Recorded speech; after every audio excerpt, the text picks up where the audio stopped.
underway. Match 16 of 20. It's day 4. It's the final day.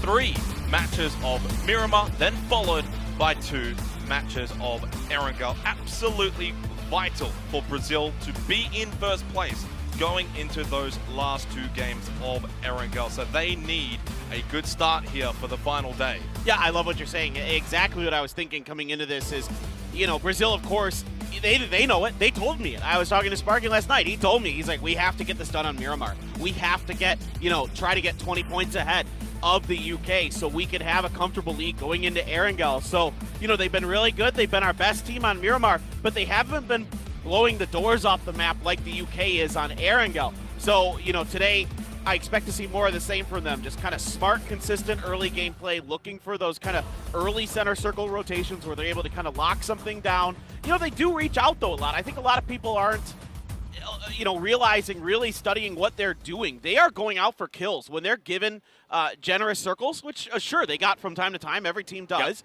Yep. But they've been making the most with those circles. That's what's been really impressive. And the other thing, of course, United Kingdom, right? We know that they are going to do well on Erangel, but it's only 2 matches. So in some way, I kind of look at these Miramar games, and I feel like out of the 3, they probably need to do well, at least on one of them. But they haven't been completely awful on Miramar. 34 points throughout the tournament. It's nothing amazing as we get a very intriguing circle. We did have an El Pozo finish, I believe. Might have been day 1 or so. There is Trailer Park in there, which I know Matt's probably sitting in the green room wanting that one. Or maybe not wanting it to I happen. hate to break it to Matt. Those are extremely rare. Just because of the nature of some of the unplayable terrain or whatever, the land ratio terrain, whatever you want to call it up there. But I would love to see it. I mean, I am with him. You know, Matt and I see very many kills. He really wanted to at least get 1 or 2, but he tried. You know, it's tough, of course, coming off the bench like that. It's Chris is a superstar player. You know, everybody remembers how well Germany played at PNC 2019. It's basically the G2 roster, right, coming in there and playing together. So really, really fun to have him in there. I hope he does well. To have extra surface area on the map. So, like, a lot of the terrain changes, which make it he said that in that moment, he first of all really happening at the map, but Finland well positioned over towards the western side of El Pozo, which is currently where we've got the phase 1 circle. Now it's still early days, of course. Paper teams aren't maybe going to want to play El Pozo just this early. Well, you can already start to ascertain that it's going to be an exciting phase 4, phase 5. It's going to be difficult to take certain locations. Sharp shot on your screen here. Of course, every time we see the United States early in these games, you do have to just wonder what's going on with them. And the tournament thus far, 11th place, 61 points. They obviously had that win. That was great. But outside of that particular moment, Paper, it's been a tournament to forget. Yeah, there hasn't been that level of aggression at times that I thought we might be able to see out of them. It's been a little bit cautious, and I think that has cost them. And then a few kind of botched executions on some attacks that didn't quite go their way. I mean, I can remember one on Miramar where they led the way with some grenades that didn't even remotely get close to their targets. I think it was against Turkey, and we have our first knock of the day, and it's Brazil onto Finland. Yeah, that's beautiful. I mean, we can maybe only ask for Brazil versus UK, but I'll take Brazil versus Finland. Not too shabby. Of course, for Finland, when you look at the leaderboard, 5th position, but realistically 3 points behind that 3rd place. And not only that, they're still in some kind of contention for obviously taking out the tournament. I've kind of cut the top 5 now and said that that's pretty much the pool of teams coming into today that I think can still win it. I think China, Australia, they're just too far gone now. I agree. I totally agree. I mean, I think that you have to be within 40, 45 points probably to even have a shot, because you have to expect that Brazil and the UK in particular are going to put up some points. I mean, they're not going to zero out the whole day. There's no way with the way they've been playing in particular. So, you know, it has to be one of those ungodly days where you're winning, again, 2-3 games, putting up 50, 60, even I've seen 70 points on a 5-game day. So you got to come out swinging here if you're Korea, if you're Vietnam. And I will say an interesting kind of point to look at is that both Vietnam and Korea don't have a win yet. That's true. They've been playing super consistent. They don't have a win. Does that mean they're due for one? Are we going to go for the gambler's fallacy? Well, in contrast, the United Kingdom and the Brazilians have won every single day. Yeah. A chicken dinner every day. So coming into the final game, and then are they due for another one as well? So there's so many storylines that, you know, we're looking to obviously unravel and sort of even close here on this final day. Smash for Turkey, watches China close by, who, of course, have improved as the tournament's gone on. But boy, that day 1 was a really bad day 1. Clearly just not feeling each other. The communication and the kind of, you know, being on the same page just wasn't there for China. And I suspect a lot of that is just New Happy has a system in place. It's their coach. It's their two best players working together. Zhao Pian is their shot caller as well. You know, Aches left used to kind of being a leader on his own team. He literally owns his own team. Like, people don't know this. Aches left owns Peril. He owns Petrichor Road. So it's his team. And not only is it his team, he's the superstar on this team. So I think there's some kind of general ideas. Like, Aches left and Peril play a very different style than New Happy. New Happy is content to kind of farm edges, try to third-party fights, kind of do these hit and fades, whereas Aches left is more, he likes to play center. He likes to play a little bit cautious early and then get aggressive mid to late game. As we watch the United Kingdom with their rotation here, we should not be surprised that, A, they're coming in late, that they're riding the blue wall, of course, because they've been doing it all tournament paper. It's such a stark contrast to the team in second, of course, in Brazil, who have had good positioning, compounds, etc. The UK have been arguably the best team this tournament, pushing in, fighting, clearing out teams. That's why they've obviously got that top spot right now. They'll have to continue that for another 5 matches tonight. We'll see how it plays. I guess maybe that's why they haven't been doing as well on Miramar, where things are a little bit more open, and that kind of playstyle doesn't quite benefit them as well as it would, say, on Erangel. Yeah, you got to really know the terrain on Miramar to be able to play that style. It's really challenging, and there are teams that can do it. Oh, my God. Hold up a second. Now, this is... I swear I didn't drink a lot of coffee today. I swear. I feel like at this point, though, Paper, it has to either hard commit on to Trailer Park or down to the south. It has to go south. It has to probably go south, but... Yeah, and it could, you're right. Still can go Trailer Park. The circles have been wild, so it still could go Trailer Park. You know, Matchroom in the back, he's praying to the server gods, like saying, please send it our way, please send it up there, but it's going to be tough now. But teams like Korea, Finland, that are already kind of in this southern end of this circle are really well situated as long as they can defend their territory. Yeah, and what it does do as well, the entire western side of this facing circle is cut out as well. VHC spray onto Smash, a little bit of damage. We've seen a bit of Brazil early on here to start the day. Of course, we saw that down from LFP1. It was a revive that was successfully executed for Finland, so nothing really came from that one. Brazil, like many teams, will of course have to sort of adjust their position here. Fischer, that's not really what you want to be doing. You want to push the car forward, not backwards. He gets run over by Silzen, but it was Zapao that technically gets the kill confirmation for Vietnam. For our first death of the day, it took 11 minutes. That was actually one of the longer ones so far in this event. Now you've got Loki spraying into Turkey as they're kind of rotating out of them. The minivan. I know, they're heading into Finland's territory, though. This is rather dangerous, and you still have one member. It's a 1-3 split here, and it's Anonix who's going to be peeling out. Yeah, and at that point, really smart. The nice thing for Anonix there is he obviously has the information that they're on their way. Loki, Sol, Lash, they're shooting. They're saying, okay, you got to get out of there. They're getting by us, that we're not getting knocked, right? So you need to fall back, play defensive. And that's probably one of the strengths that we've really seen from Korea at this tournament. Just their ability to be defensive, be smart, not over-aggress, and not go for greedy plays. And it's all on their play caller, Lash. This is just Lash to a T. He loves to play this way. He's happy to play edge early and then try to make it work late game. You know, this time they're gifted a bit more of a center circle, and they're doing a really good job of, like you said, making escapes this entire tournament. Yeah, from time to time, there's been a little bit of miscommunication. I think back to that built a power circle where they took the rocks, like Toffees was talking about, kind of an unusual setup that they tried. They went down to the beach, and then they got kind of pinned between UK's firing lines and China in front of them, and Anonix just like blind sent it. It was with the rest of his team didn't support him, and had they supported him, I think they could have made that work. It was really strange. I was about to try and count how many teams are on the southern side of this Phase 2 circle, and I realized it would be a lot easier if I count the teams up north, because there's only 4 of them. That means there's 12 teams New math. in the bottom 50% of this Phase 2 circle, and keeping in mind a large portion, of course, out west is completely unplayable, so that's not even part of this Phase 2 circle. It is a very, very small Phase 2 circle. 30 seconds now from Phase 3. I'm actually somewhat surprised that we don't have any more action based off of this circle shift.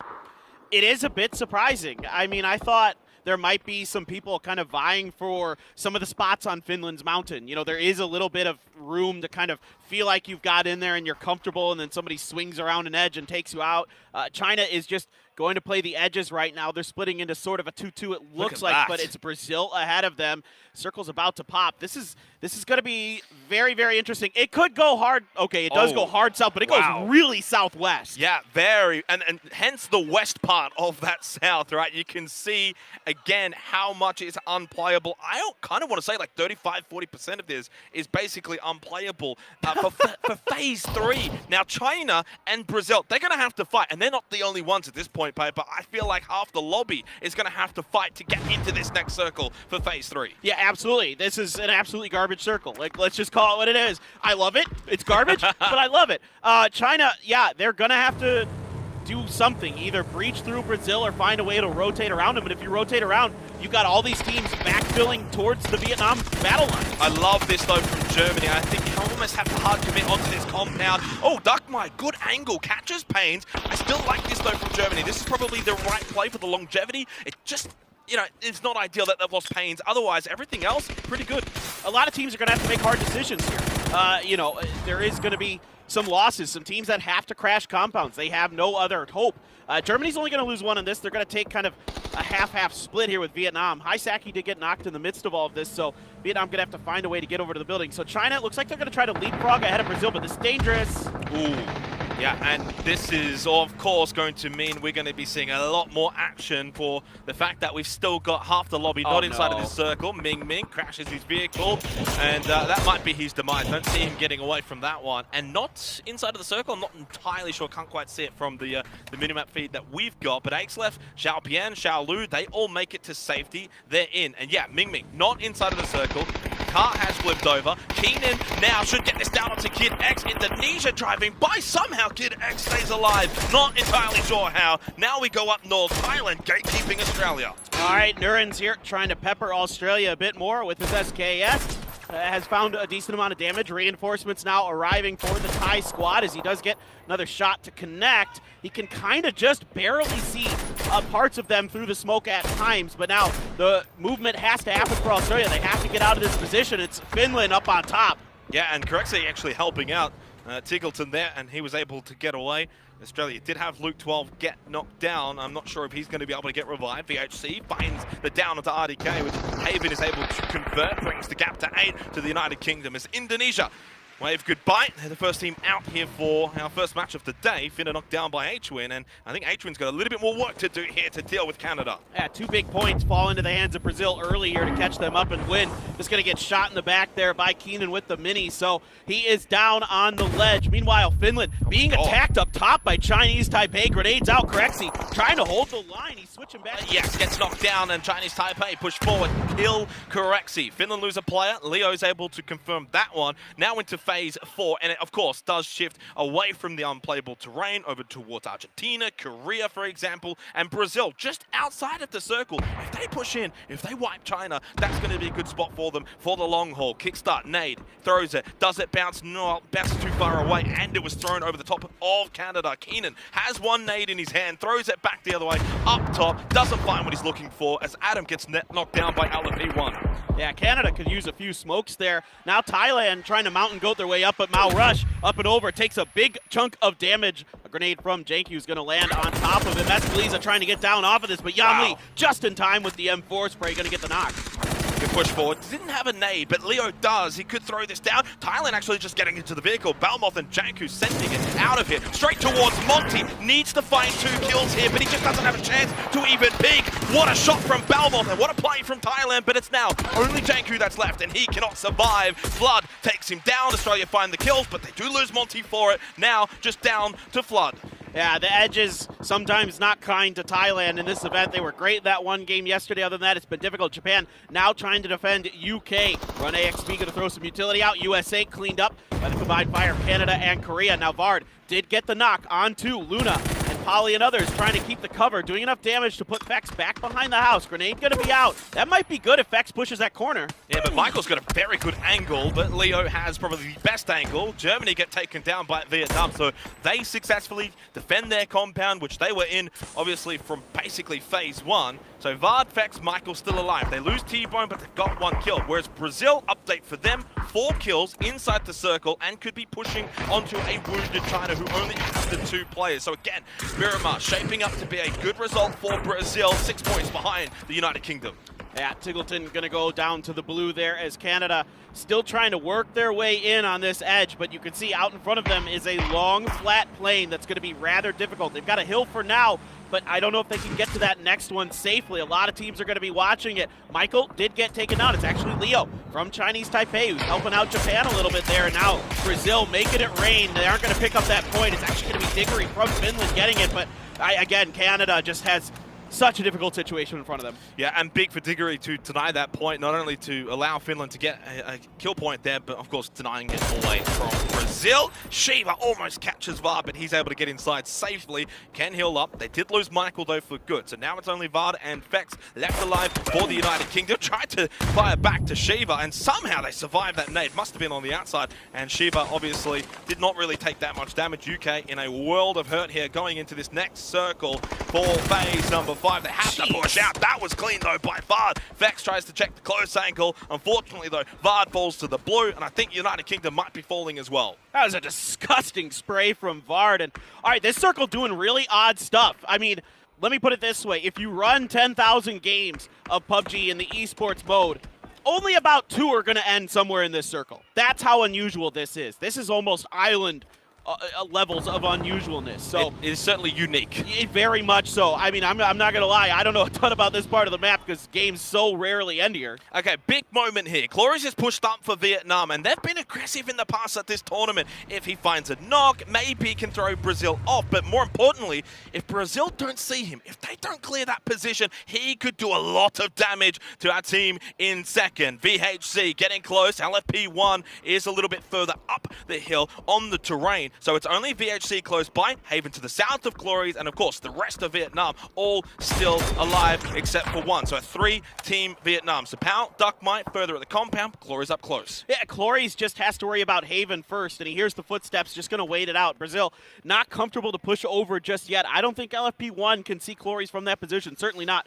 with the shack and the hillside in the way. So if they push over, the good thing I think about this setup for Vietnam is that they do have the ability to hamper Brazil to protect Glories. If he has to run away, though, that's where things might get a little bit more difficult. Vex trying to find some way, somehow, to eke out some placement points, potentially. I do wonder, though, if Brazil try and push onto the hill and they don't clear out Glories, does he eventually backfill coming behind them? I would hope so. Cause a bit of damage, we'll see. We'll keep an eye on that one for now, though. Over to Korea, they have 3 kills. Soul trying to do a little bit. Glories, though, gives away his position by throwing this nade, suspecting Haven's inside of the shack, but no, he was just on the outside of it. Then the spread of VHC, down, goes to the flush. That could be big. No, didn't get the flush. LP1 sends him back. Brazil, they will want to try and defend Haven here. There's a chance that they can get him back up. They've got the shack for cover. This is worth going to try and save their teammate. Well, China might come and get involved in this as well. They've been watching the kill feed. They need points desperately to close up, and Glory's trying to close up as well. FP over the top. Spray's not good. The follow-through is better. Now the reinforcements have to come here for Vietnam. They're going to take this. Aches left striking from behind. This is awful, though, for Brazil. Now they're suddenly separated, and they're going to fight 2 fights on 2 fronts. This is not what they want in looking to try and overtake the United Kingdom on a map where they need to do so. With VHC down, that's Xiaolu finding that one. The duo for China have been able to just tear Brazil apart with a bit of help from Vietnam as well. The Brazilians in second go out. They are still 6 points behind the United Kingdom. This is great news for everybody else who's still in those other 3 spots that have potential to catch up. Sapao, decent spray onto Xiaolu. Xiaolu got to go for the heal. Sapao knows it. See if that grenade's going to be able to connect. Meanwhile, it's actually Vex harassing the backside. Wow. Great bounce for Sapao. And keeping in mind, but yeah, the battle for third is well and truly alive now with Vietnam into that 3rd place position. With the likes of Korea, Finland, China all still alive, it could put the pressure onto the UK and Brazil. When it's all said and done, China, though, go out. Sapao. Good, clean play for Vietnam. Woo! A massive game so far. Oh. What in the world is Anonix doing? Just going for style points there, I suppose. Sapao, the only one left in Korea. Blinded. Really smart move here to try to capitalize on this fight. Get some easy kill points. Try and see if they can snowball this. But Sapao holding really fast. Does some decent damage, but Soul there to cover. Yeah, smart Korea. Really good. Not all just playing by the same angle. Able to, you lose one, but then there's another one above until they get the trade. 4 up still for Korea. They get rid of Vietnam. There's a chance they can retake that 3rd place. And of course, with Brazil out, big now for the likes of Korea. If they can go and clean up the rest of this lobby, find a win, suddenly with 4 matches to go, Paper, they will be still talked about as a contender for top spot. Well, I wonder how well they know. I mean, Feck's still picking up huge points here. The guy's been amazing all event. True. Him and Vard as well. Every point that they get puts them further ahead of Brazil now. Now they're 10 points ahead. Brazil wasn't able to put up many points. UK has enough that they're going to keep building on that lead. Smash going to flank out, try to take Vex down. Korea's going to try a rotation to the other side of this. I mean, I wouldn't mind seeing Korea trying to bust the compound and trying to take Argentina out. Yeah, I think that might be the best play, although you've also got Turkey, of course, roaming around Quetpa. Lyron on the other side of this ridge. Assault pulls up Loki as well. And yeah, Vex, a big play here for the United Kingdom, getting them absolutely crucial placement points. Who knows when it's all said and done, the last match of the day, Paper, it could come down to 1 or 2 points, and that could be a difference maker. Well, the fact that he's still raking in points is just devastating for everybody else behind him. I mean, Korea would have loved for Turkey to gone up there and finish the job, but Quetpa, doesn't quite have enough of an angle there with the way that that car is angled next to that rock. You can't really see that well under it, and there might be a fight brewing here on the other side. Yeah, I think Loki's heard those shots along with Anonix as Lyron does fall down to Loki. The Koreans on the move, and they know that Quetpa's close. Quick sprite from Loki. That was quick and clean. They'll get the double kill onto Turkey. Now, they've just got Lyron that's left along with one more. Smash 2, they're in the vehicle. I'm not sure they're going to be able to survive for much longer here. Pushing onto Korea. A better chance for them to find more kills in a quick manner. They do so, but Martinson steals one of them away. Anonix got one, though, back to Korea, up into 3rd. Yeah, they position themselves just enough that they're not really in the sightlines of the Argentina players. Argentina isn't pushing any further forward towards the center of this circle right now. They fear something. I don't know what it is. There's nobody in those other houses. They don't want to push for them just yet. Meanwhile, Fex is just chilling. I mean, he's got this circle. Pretty sure this has to go like east, I think, for the next circle. But again, we're in uncharted territory. This is a very, very rare one. Meanwhile, Korea, has seen Fex, has spotted him out, so they're going to use the smoke to try to finish the job. Oh, so close to Fex falling here for the United Kingdom. It's job done, though, for this game in terms of scraping points that maybe he should not have had. Loses that vehicle, circle shift on your screens onto the compound of Argentina. That's going to make it difficult for Korea in the long run. Of course, for now, they do want to get rid of Fex. Yeah, so Korea is able to keep their vehicles in relatively decent condition amongst all of this, though. So let's see how they want to try to deal with this. I mean, Fex could just wait this out and die to the blue, to be frank. I mean, there's no reason for him to really go for much other than trying to harass Korea before the circle gets to him, because as soon as he has to come down the side of that hill, he's dead. I do wonder if he can make it to the compound, get onto the sort of backside, and wait for Korea and Argentina to fight. Who knows? Anything can happen from there, even if he doesn't win, at least maybe trying to sort of, rank tank for a 2nd place finish. That could be massive, even more so for the United Kingdom. But a tremendous job from Fex so far. Has got that lead of the UK up to 12 points now in front of Brazil, with, of course, now Korea starting to close the gap to 2nd place. It's only 25 points, and they can still get more from this game. Well, it just felt like it was a matter of time for Korea or Vietnam before they break through with a win. I mean, you can't be this consistent throughout this tournament and not eventually find that chicken dinner to line the pockets. And Fex now, again, he doesn't have much he can do here. And like you said, there might be a world where he sneaks behind Argentina, but that would be quite a fumble on the side of both of these teams. But again, there's always those moments where teams tunnel on each other. Yeah. They just get so focused on one fight. And for what it's worth, Argentina, of course, had a win on day 2. And then suddenly, especially with this performance here, into the top 10, they're having a great performance as the crowd gives a wonderful applause to Fex, who did an amazing job, gets them some extra points. So a 9-point lead turns into a 12-point lead, and the game gone. That's a big result for the United Kingdom moving forward for the rest of the day, where it's going to be 2 Miramar and 2 Erangel. Yeah, exactly. So the job now here for Korea is going to be getting information on Argentina's positions. What buildings are they in? How many are on each of these buildings? We know it's a 4v3.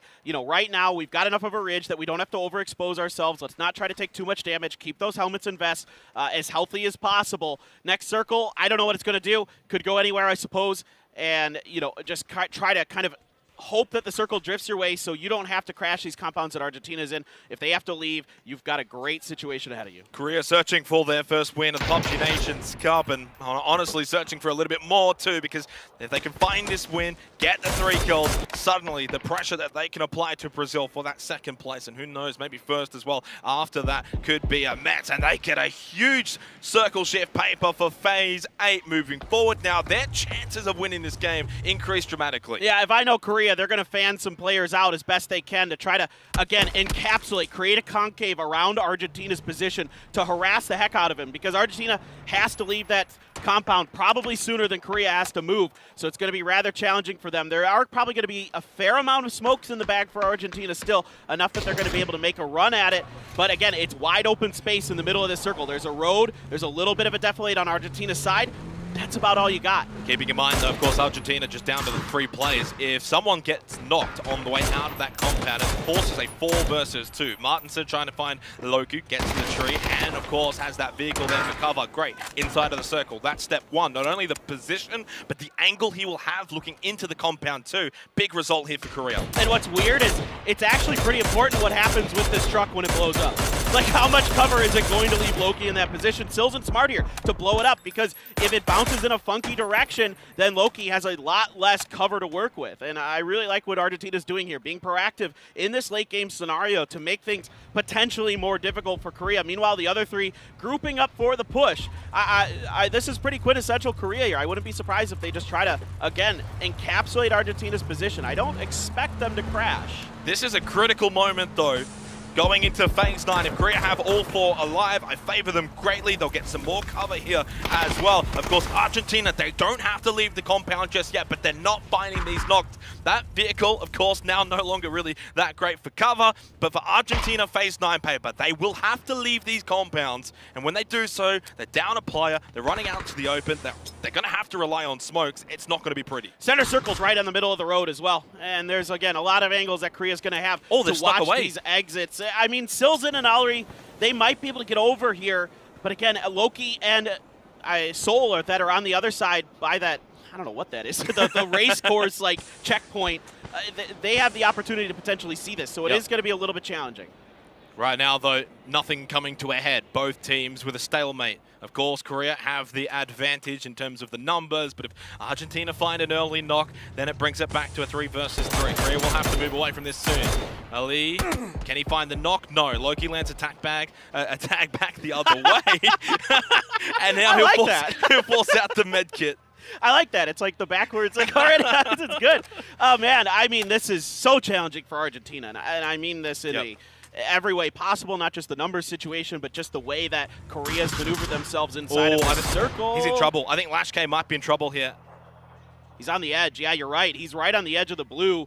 The real question for me is how many smokes does Lash have left in the bag? None. None. Good luck getting out of this. These shots have got to be better. Oh, doesn't land enough of them. Nades start to go out now for Argentina and putting the pressure right onto Korea. They do get that knockdown of the and Onyx with Seed Swap does get one, but loses his life for it. Ali, now it's actually a 2 versus 2 with Soul in the middle of the road. Ali peeks over, takes a bit of damage now. He's got Silzen though for cover. Loki, full health. Now in a 1 versus 2. Argentina have played this perfectly, but Loki, he just keeps crawling up. Ali is low. The spray's not sure where to look as he's blinded by the light of Argentina. They take their 2nd win here at the Pubg Nations Cup. What a play here from Ali on the side to take down Lash. That's bust.